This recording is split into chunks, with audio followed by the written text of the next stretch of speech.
Online agriculture classes में आप सभी का स्वागत करता हूं। आज हम लोग पढ़ने वाले हैं कल्टीवेशन ऑफ सनफ्लावर, सूर्यमुखी की खेती। तो सर्वप्रथम हम जानते हैं कि सूर्यमुखी सबसे ज्यादा रूस, अमेरिका और अर्जेंटीना में उगाई जाती है। उसके बाद आपका आता है भारत में। तो भारत में 1969 में भारत में आई थी, सर्वप्रथम इसकी खेती की गई थी। तो भारत में सबसे ज्यादा कर्नाटका में सूर्यमुखी की खेती होती है। तो इसके बारे में हम इसका वानस्पतिक नाम बता रहे हैं आपको, हेलियंथस एनस इसका वानस्पतिक नाम है। और फैमिली इसकी एस्टेरेसी या कंपोजिटी, मोस्टली एग्जाम्स में पूछा जाता है एस्टेरेसी। कंपोजिटी कम एग्जाम्स में पूछा जाता है, इसलिए आपको एस्टेरेसी ही बस लिखवाया गया है। आप अपने नोट्स में लिख लीजिएगा कंपोजिटी। फिर आपका गुणसूत्र आता है 2n=34। ओरिजिन प्लेस यानी उत्पत्ति स्थान आपका है मैक्सिको। मैक्सिको इसका उत्पत्ति स्थान है। इसमें लिनोलिक एसिड पाया जाता है। इसमें क्वेश्चन से ये पूछा जाता है कि सूर्यमुखी में पाया जाने वाला अम्ल कौन सा है, वो है लिनोलिक एसिड। ये अनसैचुरेटेड फैटी एसिड है। 64% लिनोलिक एसिड पाया जाता है सूर्यमुखी में। फिर आपका आता है प्रोटीन। प्रोटीन सूर्यमुखी में कितना प्रतिशत पाया जाता है, तो वो है आपका 40 से 45% प्रोटीन पाया जाता है। सूर्यमुखी के फल को क्या कहा जाता है, तो सिपसेला कहा जाता है। इसकी बीज दर कितनी होती है, तो 8 से 10 किलोग्राम प्रति हेक्टेयर। बीज दर हमेशा हेक्टेयर में ही होता है। फिर स्पेसिंग आपका सेंटीमीटर में होता है। कहीं कहीं पर मीटर भी दे देता है एग्जाम्स में कंफ्यूज करने के लिए, तो आपको उसमें बिल्कुल कंफ्यूज मत होइएगा। स्पेसिंग का हिंदी होता है अंतरण। अंतरण है इसका 60x20 सेंटीमीटर, 60x20 सेंटीमीटर इसका स्पेसिंग है, अंतरण। इसके फ्लावर का साइज क्या होता है, जो इसका सूर्यमुखी का फूल होता है आपने देखा होगा येलो कलर का होता है। आप थंबनेल में देख लीजिएगा। 15 सेंटीमीटर इसका साइज होता है, आकार इसका 15 सेंटीमीटर। आयल कंटेंट इसमें कितनी प्रतिशत मात्रा पाई जाती है, तो वो है आपका 35 to 42, 35 से 42% आपका आयल पाया जाता है। इरिगेशन, सूर्यमुखी रबी, खरीफ और जायद तीनों ऋतुओं की फसल है। आप तीनों ऋतुओं में भी ले सकते हैं। तो इसमें हम रबी सीजन में ही मोस्टली इरिगेशन होती है। तो वो कब होती है, 45 दिन बाद, 75 दिन बाद, फिर 100 दिन बाद। 3 इरिगेशन इसके लिए उपयुक्त है, 45 दिन बाद, फिर 75 दिन बाद, फिर 100 दिन बाद। फिर नेक्स्ट इसकी बात करते हैं पीएच की। पीएच वैल्यू इसके जिस फील्ड पर आप उगाएंगे उस फील्ड का पीएच कितना होना चाहिए, कि कितने से कितने वेरिएशन होनी चाहिए, तो है आपका 6.8 to 8.5। और इसके लिए कौन सी उपयुक्त मृदा है, तो है आपका ब्लैक सॉइल, काली मृदा इसके लिए सर्वोत्तम है। टेस्ट वेट इसका 30 से 35 ग्राम होता है।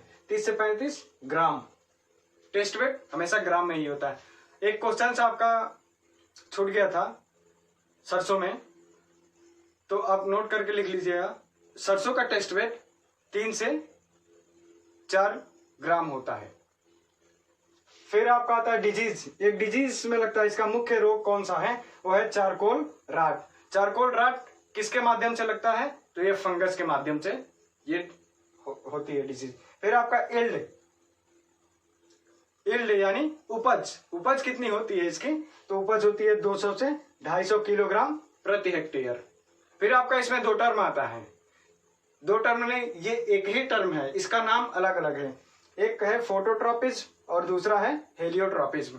हेलियोट्रॉपिज्म या फोटोट्रॉपिज्म क्या होता है, जैसे कि सूर्य का किरण पड़ता है तो फूल उसी साइड हो जाता है, उसी के तरफ, सूर्य के किरण के तरफ वो अपना रुख मोड़ लेता है। वही जब मुड़ता है जहां से, जिस पॉइंट से, उसी को हम मुड़ने को ही प्रक्रिया को कहते हैं फोटोट्रॉपिज्म या हेलियोट्रॉपिज्म। सूर्यमुखी जब हम बुआई करते हैं खरीफ ऋतु में, तो 1 जुलाई से लेकर 15 जुलाई तक हम उसकी बुआई करते हैं। वो 80 से 90 दिन में पककर तैयार हो जाती है।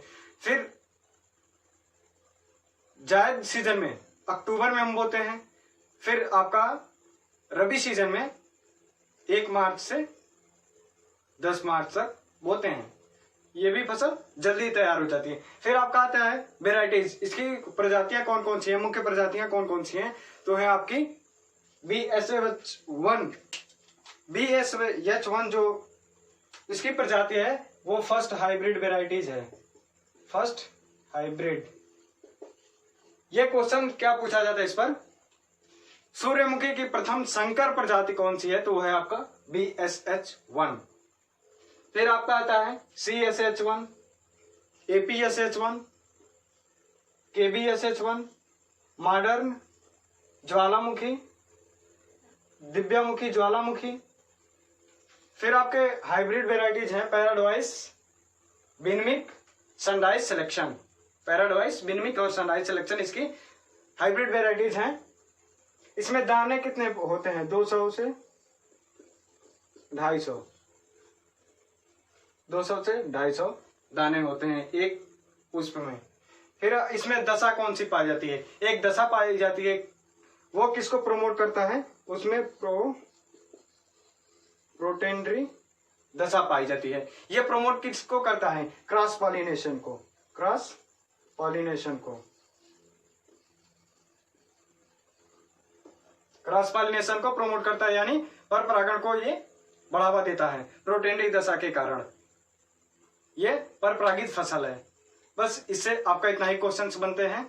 ये आपका सनफ्लावर कंप्लीट।